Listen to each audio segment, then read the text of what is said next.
నమస్తే. ప్రస్తుతం మనతో మాట్లాడడానికి ఎంపీ అనిల్ కుమార్ యాదవ్ గారు ఉన్నారు. అన్న, ఎట్లా చూస్తారు మరి రాహుల్ గాంధీ గారి మీద సోనియా గాంధీ గారు కూడా పెట్టిన ఈ కేసుని ఎట్లా చూస్తారు? అంటే గతంలో అయిపోయిన కేసుని మళ్ళీ తెర మీద రావడానికి ఎట్లా చూస్తున్నారు?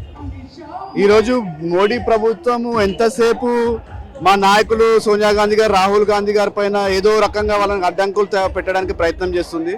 దీంట్లో ఎలాంటి ఈడీలో పెట్టిన ఛార్జ్ షీట్లో వాళ్ళకు తెలవాల్సింది ఏంటంటే ఇలా మనీ లాండరింగ్ అని పెట్టారు. ఇది మనీ లాండరింగ్ ఎప్పుడైతే ఏదైనా ప్రాఫిట్ మేకింగ్ కంపెనీ ఉంటే దాంట్లో వచ్చిన డబ్బులు ఎక్కడైనా ఫిరాయింపు చేస్తే దాన్ని మనీ లాండరింగ్ అంటారు కదా. ఇది నాన్ ప్రాఫిట్ సంస్థ. ఇది దాన్ని పట్టుకొని ఇలా మనీ లాండరింగ్ జరిగింది.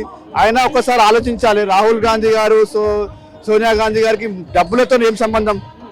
వాళ్ళు నెహ్రూ గారు మన దేశానికి వాళ్ళ దగ్గర ఉన్న సంపదను దేశానికి త్యాగం చేసిరు. ఇందిరాగాంధీ గారు ఆమె మనకు వారైనప్పుడు ఆమె సొంతంగా ఆమె దగ్గర ఉన్న బంగారం కావచ్చు, ఆమె దగ్గర డబ్బులున్నా కూడా దేశానికి త్యాగం చేసింది. అలాంటి కుటుంబము ఈరోజు మనీ లాండరింగ్ అంటే వాళ్ళ ఒక బీజేపీకి సంబంధించి వాళ్ళ ఒక ఆలోచన విధానాన్ని మనకు కనిపిస్తుంది. ఇదంతా ఎందుకు చేస్తున్నారంటే మా నాయకుడు రాహుల్ గాంధీ గారు బీసీల గురించి, మైనార్టీల గురించి, ఎస్సీల గురించి పార్లమెంట్లో దళమెత్తుతున్నారు.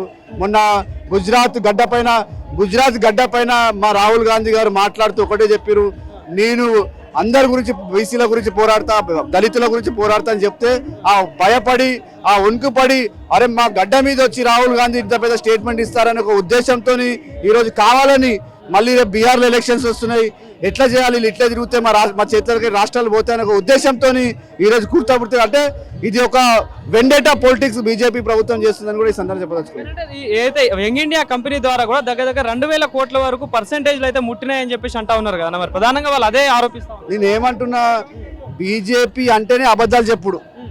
నరేంద్ర మోడీ ప్రభుత్వం బీజేపీ అంటేనే నిన్ను కూడా కన్ఫ్యూజ్ చేసేస్తారు వాళ్ళు. అరే నువ్వు యోయో కాదు, ఇది వైభవ్ అంటే కూడా నమ్మాల్సి వస్తుంది.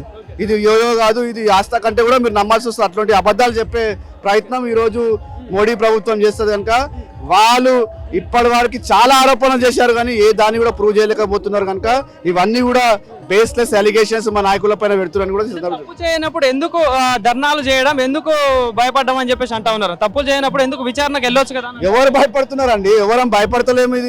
ఇది మా ప్రేమతో మాకు ఎవరు చెప్తే చేస్తలేము. మా నాయకుడి పైన ఎవరైనా ఎవరైనా బేస్లెస్ అలిగేషన్ చేస్తే మేము చూస్తూ ఊరుకోము. మేము రేపు మీ మీడియా పైన మీకు సంబంధించిన మీకు టెలివిజన్ మీ పైన, మీ న్యూస్ ఛానల్ పైన ఎవరైనా బేస్లెస్ అలిగేషన్ చేస్తే ఊరుకుంటారా మీరు? ఇది కూడా అలాగే.